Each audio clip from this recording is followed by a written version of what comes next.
materi kita adalah tentang cerpen. Jadi pada kesempatan ini Ibu akan menjelaskan tentang pengertian cerpen itu apa, ya. Kemudian unsur intrinsik, ciri-ciri cerpen, dan nantinya ada unsur ekstrinsik. Yang pertama yaitu pengertian cerpen. Kalau ibu tanya apa sih yang dimaksud dengan cerpen, cerita pendek? Ibu bertanya pengertian cerpen, bukan kepanjangan dari cerpen. Kalau ibu tanya cerpen itu kepanjangan dari apa sih? Cerita pendek, itu baru betul. Oke, jadi cerpen adalah prosa fiksi yang menceritakan suatu peristiwa atau peristiwa yang istimewa atau suatu persoalan yang dialami oleh si tokoh utama di dalam cerpen yang dibuat. Oke, prosa itu apa sih? Karangan bebas. Jadi ketika kalian menyusun sebuah cerita cerpen, itu tuh bebas, kalian mengembangkan ceritanya itu bebas itu. Nah terus Bu, cerpen itu apakah kisah nyata? Bisa. Apakah rekayasa? Boleh. Apakah khayalan? Boleh. Makanya itu dikatakan bebas. Jadi cerpen itu tadi adalah prosa fiksi, ya. Ingat fiksi ini bisa masuk khayalan gitu loh. Fiksi non fiksi, kalau non fiksi itu nyata, ya, yang didasari dan bisa dibuktikan. Kalau fiksi itu bisa berdasarkan imajinasi kalian, angan kalian, itu bisa disusun hingga menjadi sebuah cerpen gitu ya. Makanya pengertian dari cerpen adalah prosa fiksi yang menceritakan suatu peristiwa istimewa atau suatu persoalan yang dialami oleh tokoh utama. Jadi apa sih yang mau kalian sampaikan dalam cerpen itu bebas. Oke ya, sampai di sini paham ya. Jadi tidak ada batasan, cerpen itu harus nyata, bisa dibuktikan, nyata boleh, khayalan boleh, ya. Itu adalah pengertian dari cerpen. Oke, semoga kalian bisa memahami itu. Kita lanjut. Terus Bu, ciri-ciri cerpen itu sendiri apa? Nah, ini ada beberapa hal yang akan Ibu sampaikan. Jadi ciri-ciri cerpen itu singkat pasti, karena kan cerita pendek. Berbeda dengan novel. Novel cerita panjang, berseri gitu kan ya, berbuku berlembar-lembar. Kalau cerpen itu biasanya itu sangat pendek gitu ya. Di dalam ceritanya cerpen nanti itu biasanya hanya ada satu konflik atau kemudian ceritanya itu tidak ada sebuah grafik di sini ya. Jadi kalau di dalam sebuah penceritaan cerpen itu ada pengenalan, puncak, kemudian penyelesaian dan selesai. Nah, ini yang ada di dalam cerpen. Jadi ketika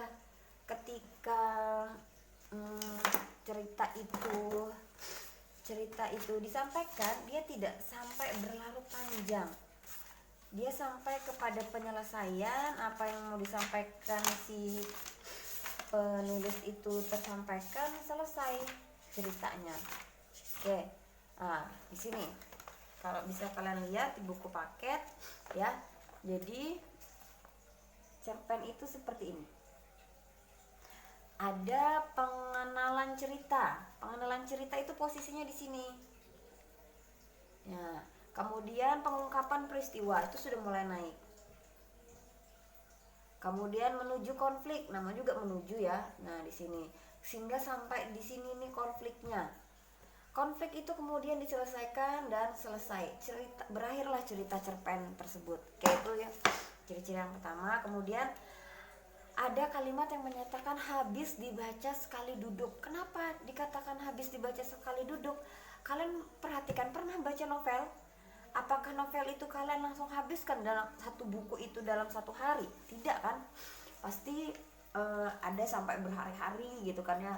Sampai kucel mungkin itu novelnya, kalian lipat sana, kalian taruh sana, kalian bawa ke sana, bawa sini. Nah, dalam cerpen itu biasanya ketika kalian itu duduk, kalian baca, selesai, habis. Nah, kemudian di dalam cerpen itu mengangkat kisah dari tokoh dan kemudian alur di sini nanti. Ya, gue akan jelaskan alur itu biasanya hanya satu. Oke. Mungkin itu aja dulu untuk ciri-cirinya. Kita lanjut masuk ke dalam unsur intrinsik. Unsur intrinsik apa sih Bu? Unsur intrinsik itu ialah unsur yang membangun karya sastra itu ya, cerpen ini tadi dari dalamnya. Jadi unsur-unsur intrinsik ini harus ada di dalam sebuah cerpen. Dia tidak akan dikatakan sebuah cerpen kalau ya ada yang tidak termasuk di dalam cerita ini. Oke, lanjut. Ada latar, setting itu dibagi waktu, tempat, suasana. Kemudian alur juga dibagi lagi maju, mundur, campuran. Sudut pandang tuh juga di sini kasih contoh dua, orang pertama ya dan orang ketiga sebenarnya. Oke, kemudian tokoh, penokohan, amanat. Ya, jadi pelan-pelan satu-satu akan Ibu bahas di sini. Cuman ini Ibu mau balik dulu. Ibu akan bahas dari nomor 7 dulu. Tema. Apa sih tema itu? Ini dipikirkan pertama kali atau terakhiran tema? Oke, tema itu harus dipikirkan pertama kali. Sebelum kalian menyusun cerita cerpen kalian di sini, kalian harus memikirkan ya. Kalian harus memikirkan tema itu apa. Jadi tema ini gagasan pokok atau ide, pikiran tentang suatu hal. Jadi ini yang menjadi dasar pemikiran kalian sehingga tersusunlah sebuah cerpen. Tema biasanya misalnya temanya tentang persahabatan, percintaan. Ya, misalnya tentang persahabatan, berarti yang akan kalian ceritakan di sini adalah tentang bagaimana sih persahabatan itu. Ya, percintaan, bagaimana sih tentang percintaan seseorang itu di sini. Itu adalah tema. Jadi tema ini ya, Bu. Terus posisinya tema di mana? Kok ini ada kurung kurawal? Nah, ingat, tema itu adalah mencakup keseluruhan ini. Kurung kurawal ini merupakan paragraf. Jadi di dalam cerpen itu ada bagian paragrafnya. Terus ini apa, Bu? Ini judul. Ini judul ya. Jadi judul ini, Bu, kalau tema tadi pertama, judul itu boleh nggak terakhiran? Boleh. Kalau untuk judul mau terakhiran, mau pertama, mau misalnya di tengah-tengah, itu boleh. Berbeda dengan tema ya. Jadi sebelum kalian membuat cerpen, tema itu harus kalian pikirkan dan kalian sampaikan itu pertama kali, karena ini ruhnya.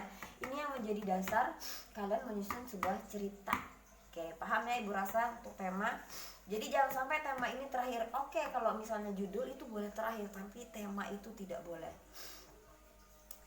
Oke, kemudian yang selanjutnya adalah amanat. Kalau kalian ingat postingan Ibu yang sebelumnya tentang makna tersirat gitu ya, yang Ibu tunjukkan kelas 10, sebenarnya itu terkait di sini. Amanat ini pesan yang ingin disampaikan penulis kepada pembaca. Jadi ketika kalian menyusun sebuah cerpen, itu tujuannya itu ada. Apa sih yang bisa dipetik, apa sih yang bisa diambil pembelajaran oleh orang yang membaca, itu adalah di amanat, pesan yang harus ditiru gitulah, pesan kebaikan. Nah, nanti di sini lebih dalam kita akan melihat gitu ya, kita akan mengamati amanat itu ada dua, tersirat dan tersurat. Ingat, tersirat itu pesan yang ingin disampaikan tidak secara langsung. Jadi kalian itu tidak akan menemukan kalimat itu di sini, tapi kalian bisa memaknai cerita itu adalah pesan atau amanat itu tadi. Ibu kasih contoh. Misalnya, sudah tahu cerita Malin Kundang kan? Malin Kundang. Diuraikanlah cerita Malin Kundang itu. Kira-kira amanatnya itu apa? Amanatnya apa? 1, janganlah durhaka kepada orang tua, terutama ibu. Boleh. Jangan pernah melupakan jasa orang tuamu, balaslah ya itu. Itu kalimat itu tidak ada di dalam cerita Malin Kundang, tapi kalian bisa memaknai apa sih pembelajaran yang bisa diambil dari tokoh Malin Kundang itu. Itu ya. Oke, itu amanat. Tokoh dan penokohan. Tokoh dan penokohan itu sama atau tidak? tokoh ini adalah orang yang berperan, orang yang terlibat di dalam cerita tersebut. Tokoh, peran utama, peran pembantu, ya, itu tokoh. Kalau penokohan ini adalah karakter, sifatnya, antagonis, protagonis, tritagonis. Nah, itu penokohan. Jadi si tokoh ini tokoh utama. Ingat, tokoh utama tidak selamanya baik, tidak selamanya jahat. Itu tergantung dari si pemilik ide cerita. Nah, si tokoh utama ini memiliki watak seperti apa? Baik berarti dia apa? Kalau baik protagonis gitu ya. Kalau dia jahat antagonis gitu. Paham ya di sini? Nah, kemudian sudut pandang. Sudut pandang di sini adalah posisi pengarang di dalam ceritanya. Sudut pandang ini Ibu bagi di sini Ibu jelaskan ada orang pertama,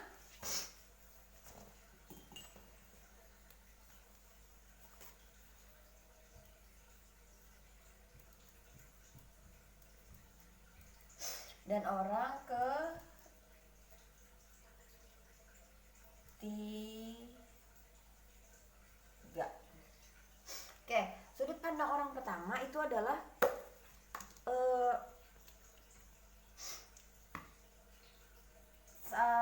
sudut pandang orang pertama ini bisa dikatakan juga sudut pandang orang pertama, yaitu akuan. Kenapa Ibu katakan akuan? Karena sudut pandang orang pertama ini adalah yang menyusun cerita ini adalah si pemeran utama atau orang yang terlibat dalam ceritanya. Salah satu ciri-cirinya itu menggunakan kata aku atau dia menyebutkan nama dia. Misalnya, aku adalah seorang guru di SMK Negeri 7. Sungguh besar harapanku untuk SMK 7. Di tangan anak-anak yang hebat, aku yakin SMK ku bisa berjaya dan berprestasi. Nah, kalimat aku di sini menyatakan bahwasanya cerita tadi adalah ibu yang bikin gitu loh. Atau ibu mengatakan nama ibu, itu adalah sudut pandang orang pertama. Kemudian sudut pandang orang ketiga adalah cerita kita itu diceritakan kembali oleh orang lain, tapi orang lain tersebut mengetahui secara detail itu tentang cerita yang ingin kita sampaikan gitu loh. Jadi orang lain, jadi misalnya dia atau si nama ini, dia adalah seorang yang ini. Nah, kalimat itu menyatakan bahwasanya cerita itu bukan si orangnya, tapi dia itu diceritakan oleh orang lain. Oke. Kemudian alur ini adalah tahapannya tadi ya. Cerita ini maju berarti urutan ke depan. Kalau belakang, alur mundur atau flashback itu dia menceritakan masa lalu yang sudah pernah lewat. Alur maju misalnya hari ini saya bangun tidur, kemudian saya makan sarapan, pergi ke sekolah dan beraktivitas di sekolah, kemudian kembali. Nah, itu maju.